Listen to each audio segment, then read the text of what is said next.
En este video indagaremos en la propuesta filosófica y sonora del máximo ícono del deconstructivismo musical del siglo XX, John Cage. Tomaremos algunas de sus muchas y surrealistas declaraciones que iremos analizando y comentando para lograr vislumbrar de qué se trataba el ideario filosófico que construyó para justificar sus inauditas experimentaciones sonoras. El acontecimiento más bullado de sus ilustres descubrimientos está relacionado con una delirante concepción acerca de lo que es el silencio. El punto de partida para construir esa concepción se basó en su experiencia dentro de una cámara anecoica. Allí, aislado por completo de todo ruido circundante, se percató de que aún en esas circunstancias no dejaba de oír algo. Ese algo era su sistema nervioso, que se correspondía con un sonido agudo, además de la circulación sanguínea de su cuerpo, que correspondía a un sonido grave. Habiendo constatado esto, Cage toma nota científica y define el silencio como una ausencia de sonido imposible. Así, en medio de un razonamiento delirante, como casi todo asunto postmodernista, se dirige finalmente a concluir que el silencio es equivalente al ruido del tráfico. Sí, tal como escuchó. Para John Cage, el ruido del tráfico es el silencio. The sound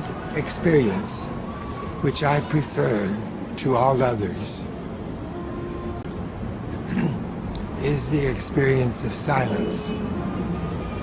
And the silence almost everywhere in the world now is traffic. Pero Cage ignora y desdeña la dimensión tanto poética como metafísica que también están involucradas en el concepto de silencio. Yo, y me atrevo a hablar por muchos más, al pensar en el silencio no lo hago necesariamente como la posible negación absoluta de ruido circundante, porque no estoy midiendo nada, estoy simplemente pensándolo como una idea, como un ambiente, como un lugar, como un estado, como un bien, como una necesidad, como un suspiro, como un alivio, como un medio para un fin, como un cielo. No necesito comprobar que todo el ruido a mi alrededor ha cesado para saber y sentir que el silencio está actuando. Pero Cage, que escuchó lo que nosotros no y sin un tinte suficiente de poesía en su vida, ni mucho menos de espiritualidad, define al silencio a partir de una experiencia sonora irrefutable luego de estar aislado en una cámara antirruidos infalible.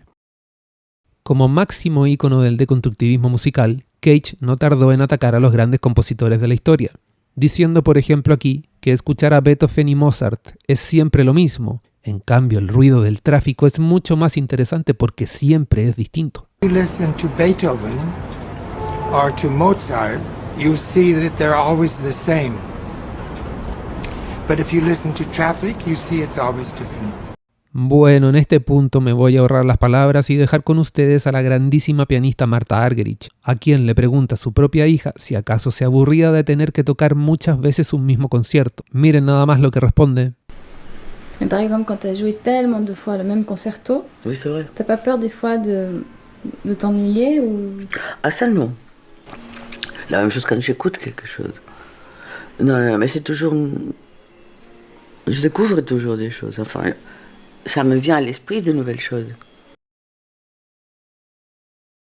Haber descubierto que el silencio, desde un punto de vista científico, no existe, le hizo construir a Cage una relación amorosa y pasional con toda vibración sonora circundante, sin importar si esa vibración fuera puro y duro ruido. Pero, ¿de dónde nace esta inclinación en Cage? Bueno, primeramente de una aversión por la armonía que él mismo abiertamente reconocía. Well, I guess I did have an aversion. I certainly had no feeling for harmony. Si tienes una aversión por la armonía, la tienes también por el orden y, por ende, por la belleza. Y ojo, porque todo esto desemboca en una atracción inevitable por el caos. Y sobre esto, Cage tampoco tenía ningún reparo en reconocerlo. Our intention is to affirm this life, not to bring order out of chaos. La indolencia de Cage frente al caos sonoro denota una falta de sensibilidad musical y artística evidente, además de un rechazo descarnado por la belleza. En la declaración que veremos a continuación, Cage apunta sus dardos hacia ella, relativizando su verdadero valor e incluso planteando la absurdidad de que aquello que no es hermoso no tendría por qué ser considerado como tal. When something doesn't seem to be beautiful, the first question I ask is, why do I think it's not beautiful?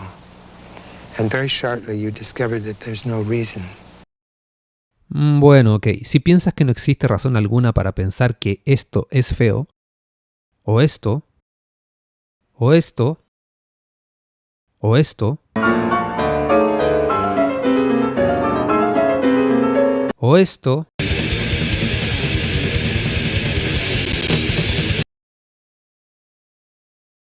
El sentido común apunta a que si no ves fealdad en todo eso es porque simplemente la fealdad es parte de ti, habita en ti, te atrae y vas en su búsqueda.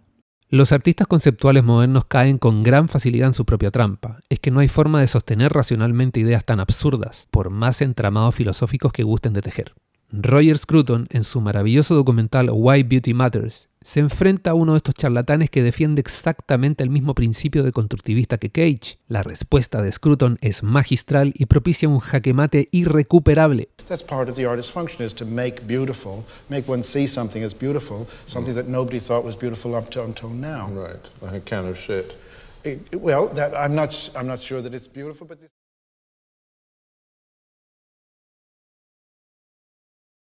La fealdad, un veneno en el alma, como la define el sacerdote Rodrigo Miranda en su canal Misión del Arte, sale a la luz en cada obra. Eso que Cage tanto amaba, el ruido, es fealdad. ¿Quién podría negarlo? Entre otras cosas, porque como dijo San Vicente de Paul, el ruido no hace bien, ni el bien hace ruido.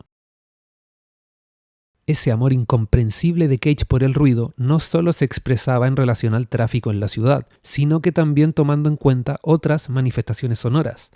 La tos, por ejemplo, se merecía una escucha atenta y respetuosa. A cough is as audible and finally as interesting as any other sound. Pero eso de que la tos sería tan interesante de escuchar como cualquier otro sonido, despierta en uno la legítima suposición de que entonces hasta el ruido producido en una guerra sería interesante y digno de apreciación por parte de Cage. Ya puedo imaginármelo disfrutando del ruido de las bombas mientras los muertos caen a su alrededor. Y de aquí podemos entrar en una cadena interminable de ruidos relacionados con otros muchos actos deleznables que puedan existir.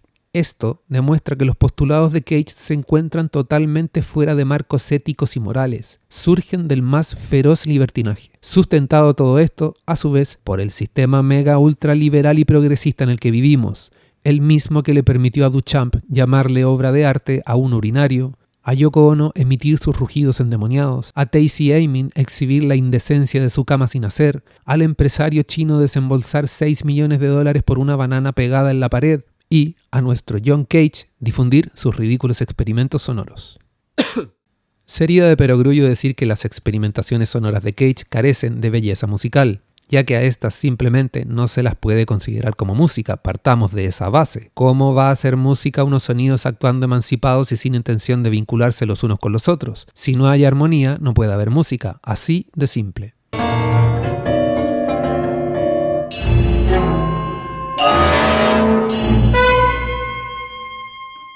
Cage le arrebata a la música su significado y su dimensión trascendental, con la misma violencia con la que destruye el aspecto misterioso y poético del concepto de silencio.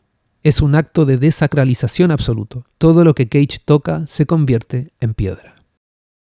Como consecuencia de haberse convertido en un experimentador de sonidos profesional, Cage se convirtió también en un gran comediante, si hasta la televisión le cedía espacio para presentar sus hilarantes montajes sonoros.